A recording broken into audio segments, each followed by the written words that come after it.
Subscribe now. Alright, we're going to be processing this big walnut log today. Going to just break it down probably into 2 halves so I can get it on my bandsaw. Feature of this log is it's got what used to be a branch sticking out of it here, so that's going to cause a possible headache for me. Other than that, it should be pretty straightforward. We've got a lot of wood over here away from the pith, not very much on this side.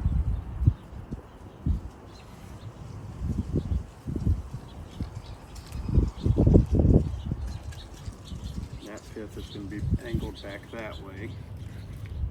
Just one pith in the bottom again. Actually, no, there's where that other pith comes up. So I think the best move is going to be to just try to cut it right down these piths again.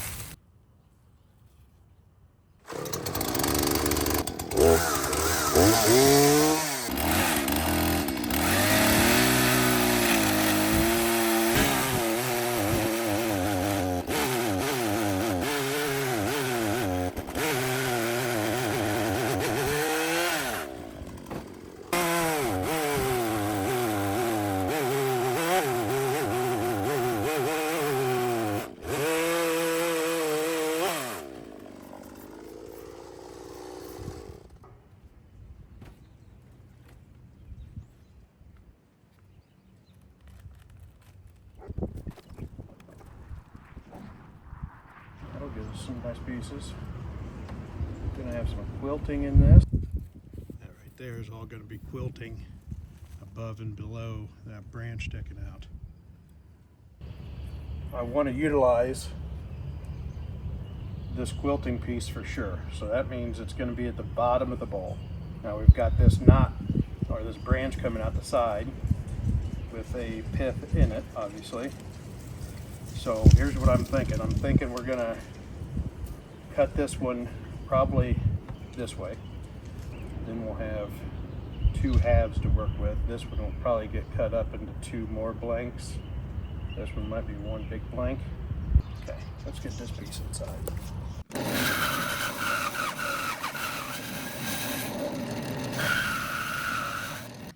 Okay, I don't know what I'm gonna make out of them yet, but there they are. We may just leave this one basically alone.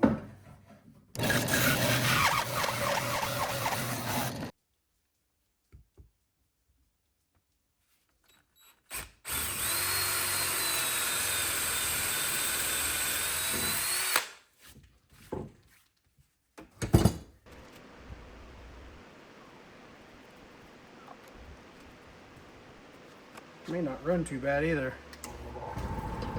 Not too bad at all. Okay, we got to make it into a nice bowl on this one, folks.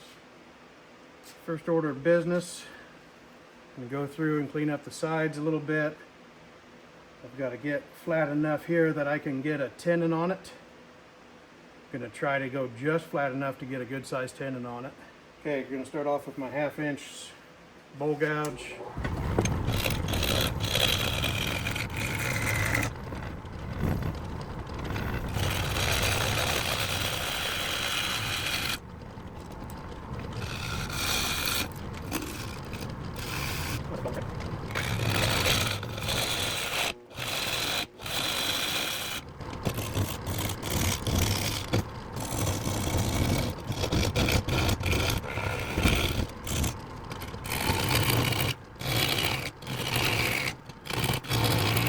Still got a little bit of that pith I got to get out, which is fine because we still got a little bit more room to go. It'd be kind of cool if I could figure out a way to leave this in the finished piece too somehow. Just a little bit of it. I'm going to try.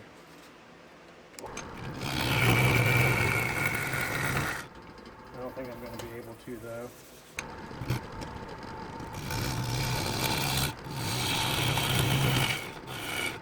A little bit of that pith left. So I think what I'm going to have to do is get in here and go a little bit more sharper up.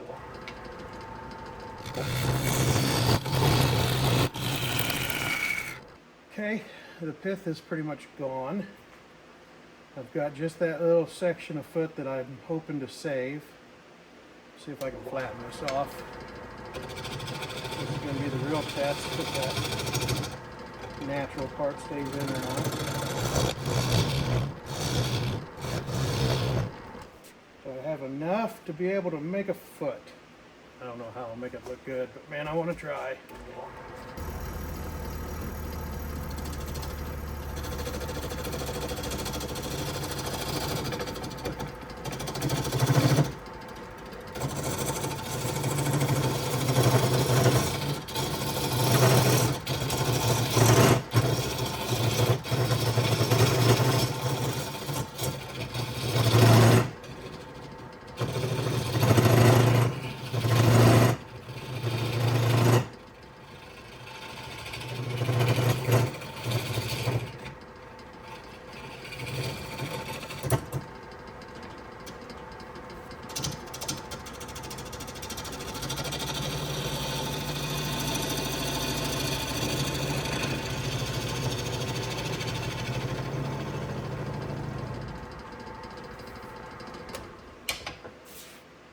We'll see what happens.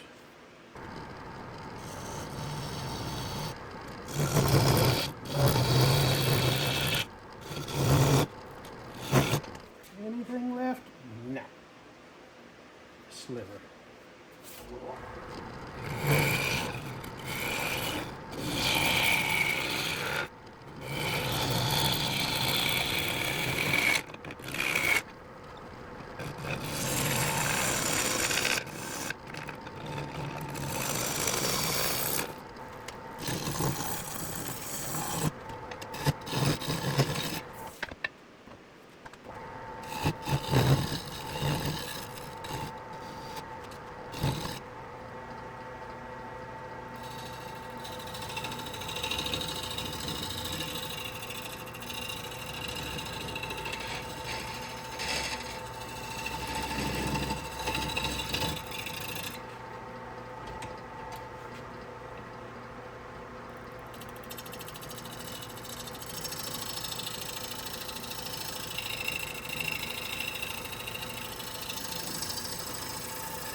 Cutting very clean.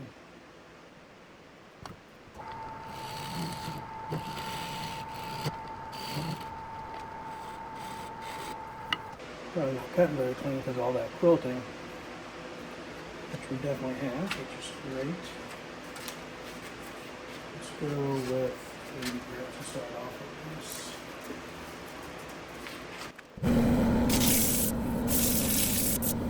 See a little hump.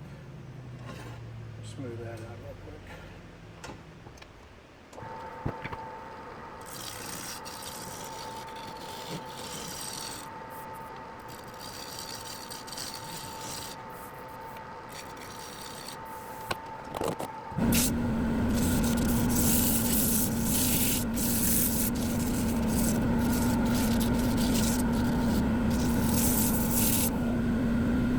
That is not good enough.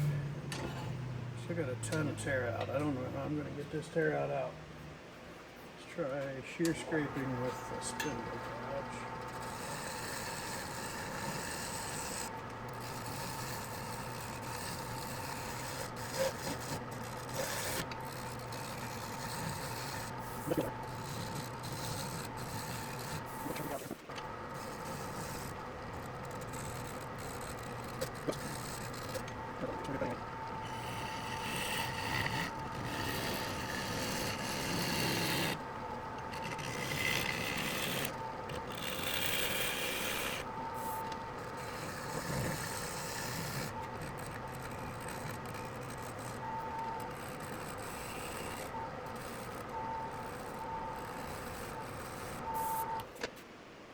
Better. Better. I think that'll sand now.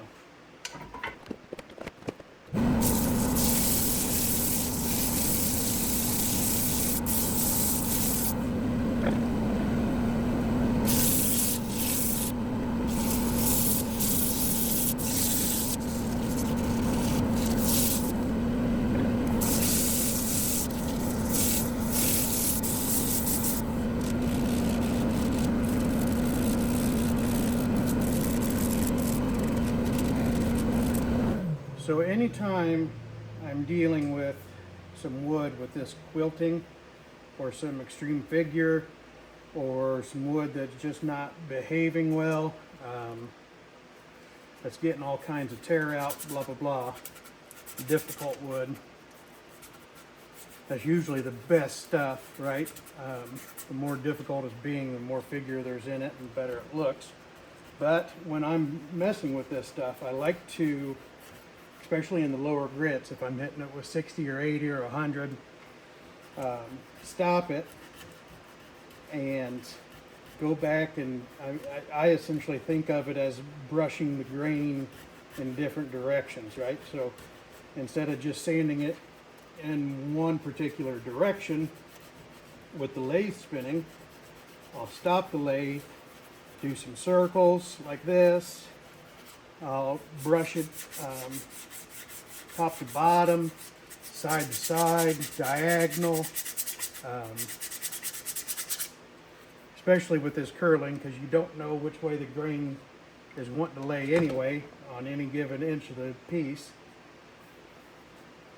So I feel like that helps out significantly on a highly figured piece of wood like this.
Yeah. That sanding process took forever. So now, let's clean it up. This is our first chance to get a good look at what it's going to look like with finish on it. This is just rubbing alcohol or isopropyl.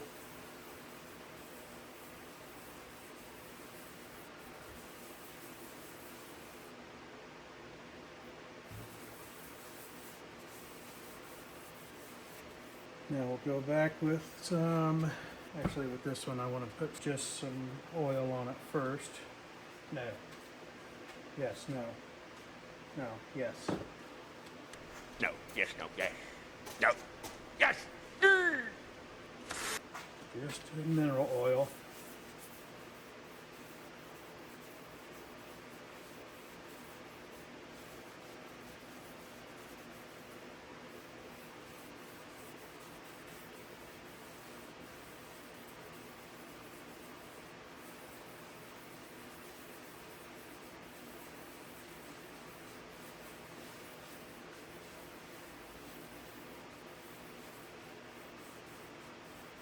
Let that soak in there for a second.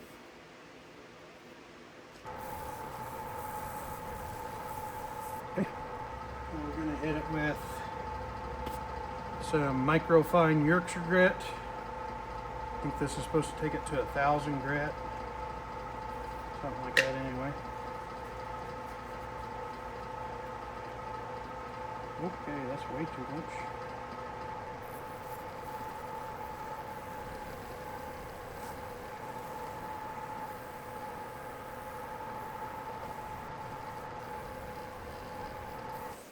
I'm going to put carnauba wax on this one.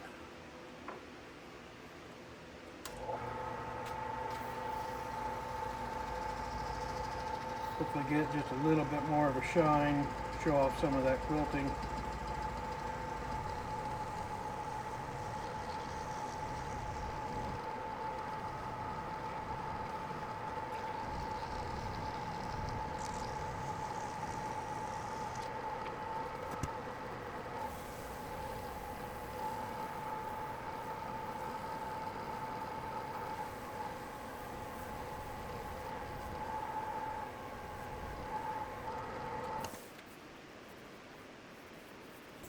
My life is going to get so much easier when I get a locking spindle.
Nice big bowl, but it's probably like too thin. So you can keep that over there.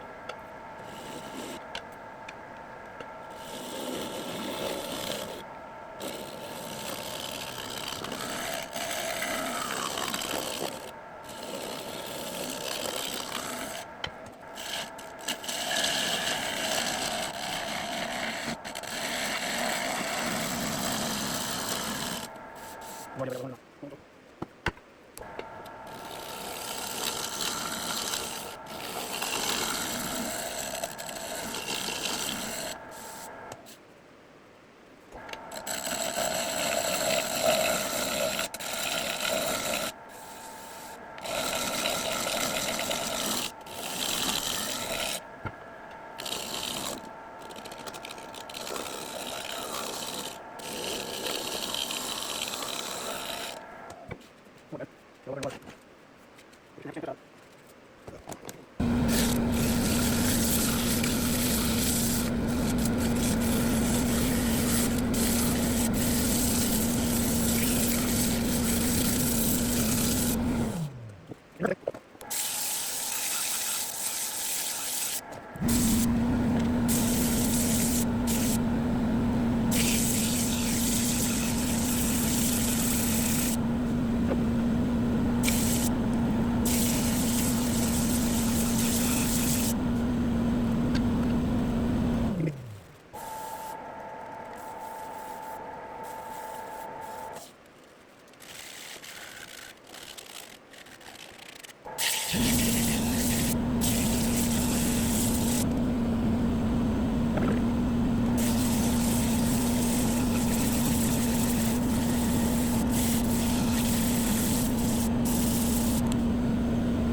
It sure is pretty.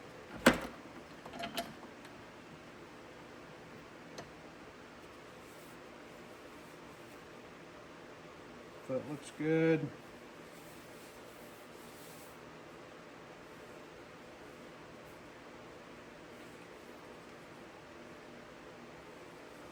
You can see where the tear out was. That just wouldn't quit. It's not horrible.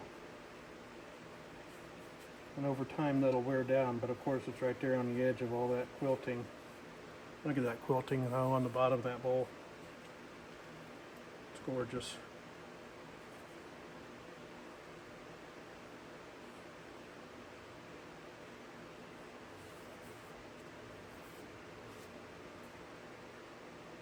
That is a fine, fine bowl right there.